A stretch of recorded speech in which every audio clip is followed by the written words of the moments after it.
आकाशवाणी लखनऊ से प्रस्तुत है प्रादेशिक समाचार।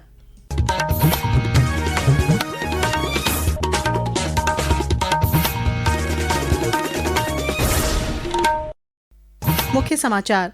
मुख्यमंत्री योगी आदित्यनाथ 20 जून को गोरखपुर लिंक एक्सप्रेसवे का करेंगे लोकार्पण। 91 किलोमीटर लंबे इस मार्ग पर लागू होगा एडवांस ट्रैफिक मैनेजमेंट सिस्टम। केंद्रीय गृह मंत्री अमित शाह 24 जून को वाराणसी में भाजपा की मध्य क्षेत्रीय परिषद की बैठक में होंगे शामिल। मुख्यमंत्री ने आज कार्यक्रम की तैयारियों का लिया जायजा। केंद्रीय मंत्री बीएल वर्मा ने आज बरेली में दिव्यांगों को वितरित किए सहायक उपकरण। जातीय जनगणना की अधिसूचना जारी होने का किया स्वागत। उत्तर प्रदेश संयुक्त बीएड प्रवेश परीक्षा 2025 का परिणाम घोषित। मिर्जापुर के सूरज कुमार पटेल ने हासिल किया प्रथम स्थान। और प्रदेश भर में योग सप्ताह के तहत हो रहे आयोजन। प्रयागराज में जल योग कर लोगों को किया गया प्रेरित।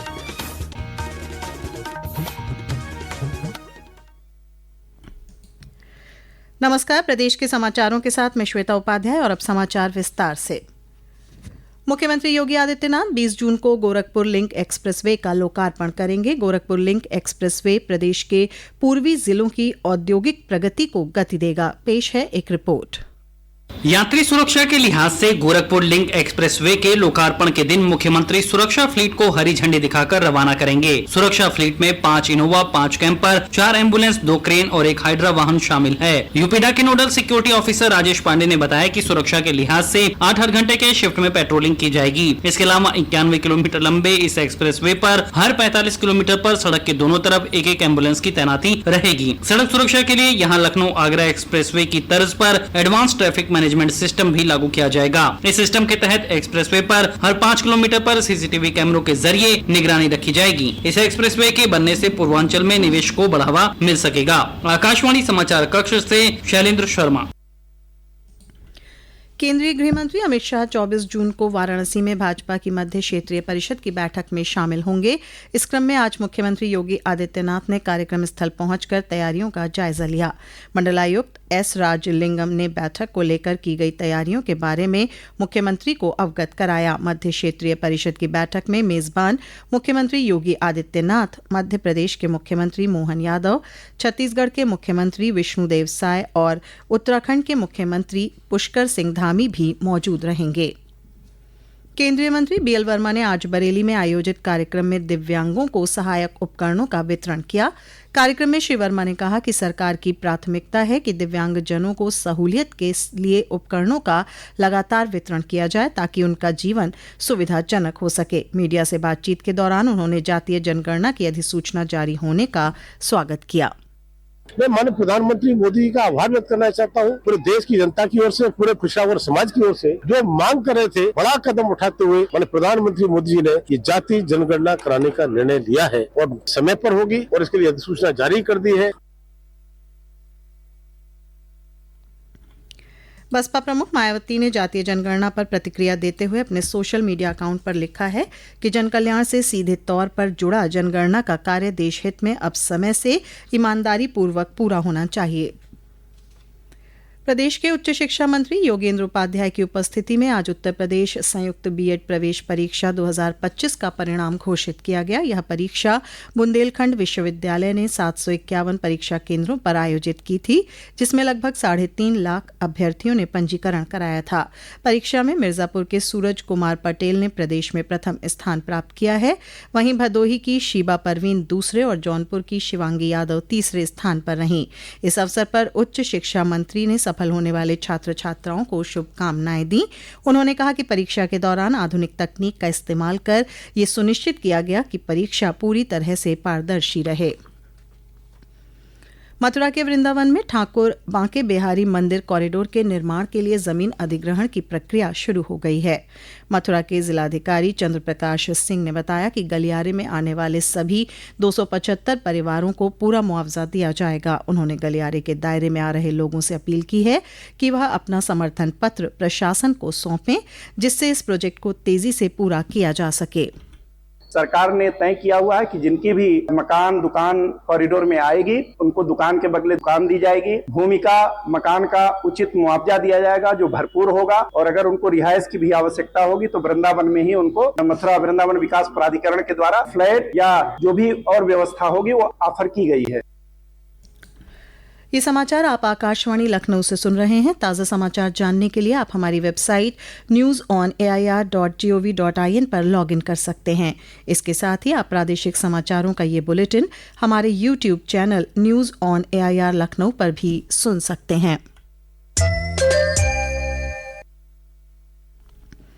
भारत ने सेवा, सुशासन और गरीब कल्याण के सिद्धांतों से प्रेरित होकर एक दशक में उल्लेखनीय परिवर्तन किया है।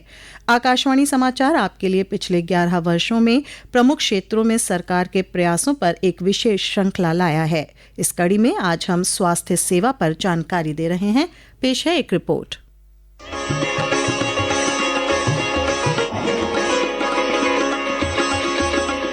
पिछले एक दशक में भारत की स्वास्थ्य सेवा प्रणाली में उल्लेखनीय परिवर्तन हुआ है। आयुष्मान भारत जैसी प्रमुख पहलों ने लगभग 55 करोड़ लोगों को वित्तीय सुरक्षा प्रदान की है, जबकि आयुष्मान वय वंदना योजना के अंतर्गत 70 वर्ष और इससे अधिक आयु के सभी वरिष्ठ नागरिकों को स्वास्थ्य सुविधाओं का लाभ दिया गया है। आयुष्मान भारत डिजिटल मिशन ने स्वास्थ्य सेवा वितरण को आधुनिक बनाया, जिसके अंतर्गत 78 करोड़ से अधिक आयुष्मान भारत स्वास्थ्य खाते बनाए गए हैं। इसके अलावा पीएम आयुष्मान भारत स्वास्थ्य अवसंरचना मिशन के अंतर्गत स्वास्थ्य सेवा के बुनियादी ढांचे का तेजी से विस्तार हुआ है। सरकार ने कोविड-19 महामारी के दौरान पहला मामला दर्ज होने से पहले हवाई अड्डों पर स्क्रीनिंग से लेकर वैक्सीन टास्क फोर्स का गठन और तुरंत देशव्यापी लॉकडाउन लगाने तक त्वरित और साहसिक कदम उठाए। सभी के लिए स्वास्थ्य के दृष्टिकोण के अंतर्गत सरकार ने पिछले 11 वर्षों में स्वास्थ्य सेवा की पहुंच का विस्तार करने और इसकी गुणवत्ता में सुधार करने में अभूतपूर्व प्रगति की है। विष्णु की रिपोर्ट के साथ समाचार कक्ष से मैं सरफिरोजी। विकसित भारत का अमृतकाल, सेवा, सुशासन, गरीब कल्याण के 11 साल।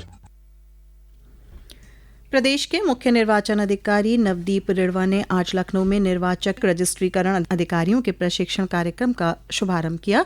प्रदेश की 403 विधानसभाओं के लिए होने वाला यह प्रशिक्षण 17 जून, 19 जून और 25 जून को 3 बैच में कराया जाएगा। पहले चरण में आज 124 निर्वाचक रजिस्ट्रीकरण अधिकारियों ने हिस्सा लिया। कार्यक्रम में मुख्य निर्वाचन अधिकारी नवदीप रिढ़वा ने कहा कि प्रशिक्षण सत्र का उद्देश्य प्रदेश की मतदाता सूची को दुरुस्त करना है।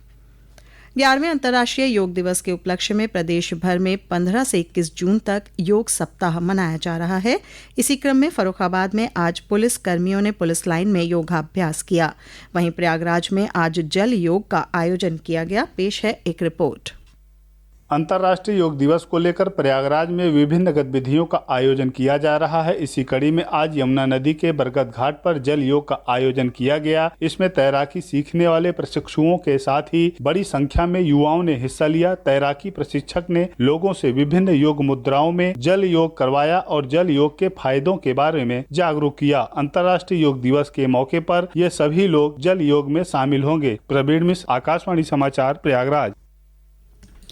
विश्व घड़ियाल दिवस पर इटावा में विशेष कार्यक्रम का आयोजन किया गया। इस आयोजन में वन विभाग के अधिकारियों, शिक्षकों और वन्य जीव संस्थाओं ने भाग लिया। इस अवसर पर वन विभाग बसरेहर वन रेंज के रेंजर अमित सोलंकी ने बताया कि इटावा में घड़ियाल संरक्षण के भी आज 50 साल पूरे हुए हैं।